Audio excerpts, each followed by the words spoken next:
வணக்கம். ஆ நம்ம bed prepare பண்ணதுக்கப்புறம் ஒரு 20 நாள், 18, 20 நாள்ல பார்த்தீங்கன்னா, நமக்கு பட்ஸ் வந்து நெறையா வந்துரும். சில பெட்ஸில பார்த்தீங்கன்னா, நல்லா ஃபார்ம் ஆயிருக்கும். ஆனா, பட்ஸ் சுத்தமா வரவே வராது. நல்லா வெள்ள வெள்ளேன்னு ஆயிருக்கும் பெட் இந்த மாரி. ஆனா, அதில வந்து பார்த்தீங்கன்னா, காளான் வராது. 20 நாள், 25 நாள் கிட்ட ஆயிரும். பட் காளான் மட்டும் வராது. அதுக்கு நீங்க என்ன பண்ணலாம் பார்த்தீங்கன்னா, அது வந்து சம்டைம் என்ன ஆகும்னா, ஓவர் மைசிலியம் ஃபார்ம் ஆயிரும். அதாவது பெட்டுக்கு இன்சைட் மட்டும் இல்லாம, அது ஹோல்ஸ் ஹீல்ஸ் ஃபுல்லாமே லேயர் மாரி மைசிலியம் ஃபார்ம் ஆயிரும். அப்படி ஃபார்ம் ஆயிருச்சு அப்படின்னா, ஜஸ்ட்டு வந்து ஒரு 2 இடத்துல, இல்லன்னா ஒரு இடத்துல லைட்டா அந்த கவரு கிளியிற அளவுக்கு ஹோல்ஸ் மட்டும் போட்டு விடுங்க. ஸோ, அந்த மாரி போட்டுட்டீங்கன்னா, உங்களுக்கு அடுத்த ஒரு 2, 3 நாள்ல பட்ஸ் வந்துரும்.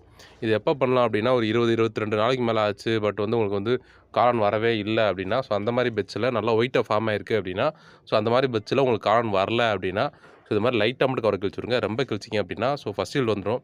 அடுத்த ஈல்டு வரும்போது அதில தண்ணி போய் கன்டாமினேஷன் ஆக சான்ஸ் இருக்கு. அதனால லைட்டா சின்னதா கிழிச்சு விடுங்க. அடுத்த வீடியோல பார்க்கலாம். பாய்.